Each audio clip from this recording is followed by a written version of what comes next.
This is a new era for Canadian mining, one where our resources once again sit at the nexus of our economic security, our sovereignty, and our global influence. Prime Minister Carney launched the Critical Minerals Production Alliance as one of our flagship initiatives under Canada's G7 presidency. Something big just happened in the Arctic, and Washington did not see it coming.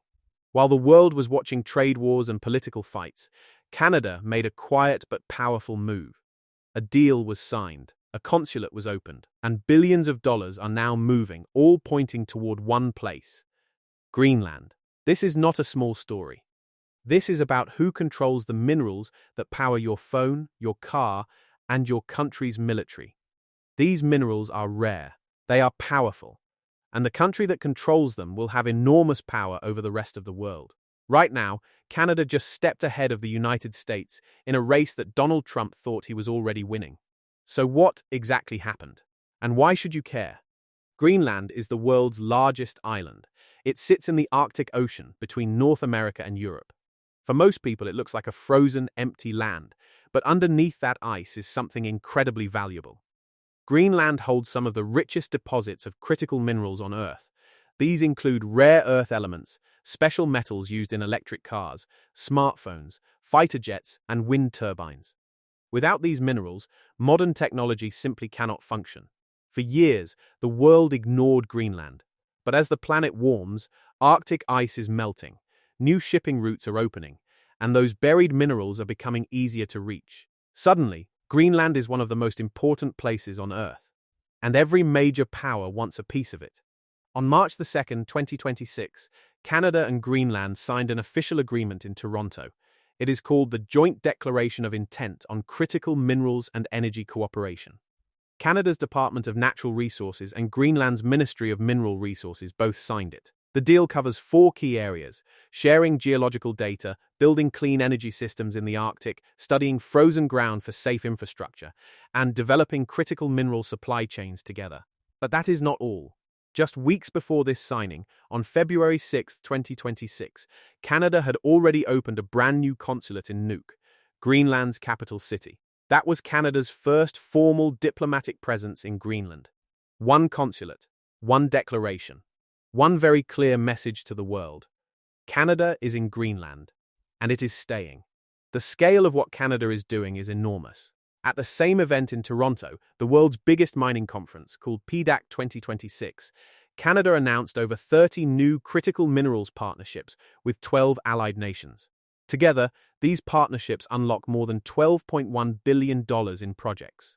Canada also approved up to $7 million specifically for a Greenland mining project, a molybdenum mine called the Malmberg Project, run by a Toronto-based company called Greenland Resources. That same project already has a $2 billion 10-year deal with a major Finnish metals company. To put this simply, Canada is not just talking. It is writing checks, signing deals, and building relationships at a speed that has surprised many people in Washington. This matters for 3 reasons: people, money, and power. For everyday people, critical minerals are part of daily life. The battery in your phone, the motor in an electric car, the chip inside a computer. All of these need rare earth elements. Right now, China controls over 85% of the world's rare earth processing. That gives Beijing enormous power. If China ever cuts off supply, Western economies could slow down or even stop. For the economy, Greenland's minerals represent hundreds of billions of dollars in future value. The country that builds strong ties with Greenland today will have a serious economic advantage tomorrow. For global power, this deal puts pressure directly on the United States. President Trump has repeatedly said he wants the US to take control of Greenland. He has called it a national security issue. He has sent his son, Donald Trump Jr., to visit Nuuk. He has refused to rule out using military or economic force. But while Trump was talking, Canada was acting. Every Canadian dollar invested in Greenland, every diplomat posted in Nuuk, makes it harder for Washington to claim the island. But here is the problem, and it is a serious one. The agreement Canada and Greenland signed is not legally binding. That means no one can be forced to follow through. There are no deadlines, no shared budget, no penalties if either side walks away. It is, in legal terms, just a piece of paper with good intentions. And there is a deeper issue. Mining the minerals is only the first step. The real power lies in processing them, separating, refining, and turning raw ore into usable materials. That process is expensive, technical, and time-consuming.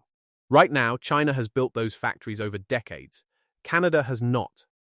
The JD says nothing about building processing plants. It says nothing about refineries or manufacturing. Analysts are already asking the uncomfortable question, is Canada truly building an alternative to China's supply chain, or is it just signing declarations while Beijing keeps its grip on the most valuable part of the process? That question does not have an answer yet. But the world is watching. Several things are now in motion, and they will play out over the coming months. First, Washington will respond. The Trump administration has already shown it does not like rivals making moves in Greenland. Canada's growing presence in Nuuk will increase tension between Ottawa and Washington. Trade pressure, political statements, or even diplomatic friction between the two neighbors is now more likely. Second, Greenland itself gains leverage. The more countries that want partnerships with Greenland, the stronger Greenland's negotiating position becomes. This is good for Greenland's independence. It signals to the world that Greenland is choosing its own partners, and that choice does not include becoming part of the United States. Third, China is watching. Beijing has its own Arctic interests and has invested in Greenland before. A strong Canada-Greenland partnership narrows China's room to operate in the region. Expect China to respond, quietly but deliberately. Finally, the real test for Canada comes next. Signing a declaration is easy.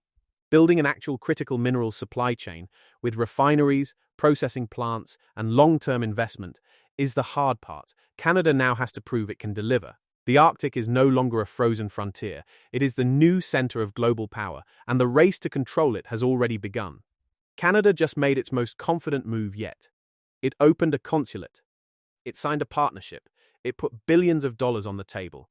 And it sent a message that cannot be ignored. The Arctic belongs to those who show up, commit, and stay. Trump wanted Greenland. Canada is building relationships there.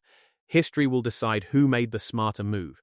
But one thing is already clear: the world's most important minerals are buried in the Arctic. And the countries that act today will be the powers that shape tomorrow. The race is on, and it is just getting started.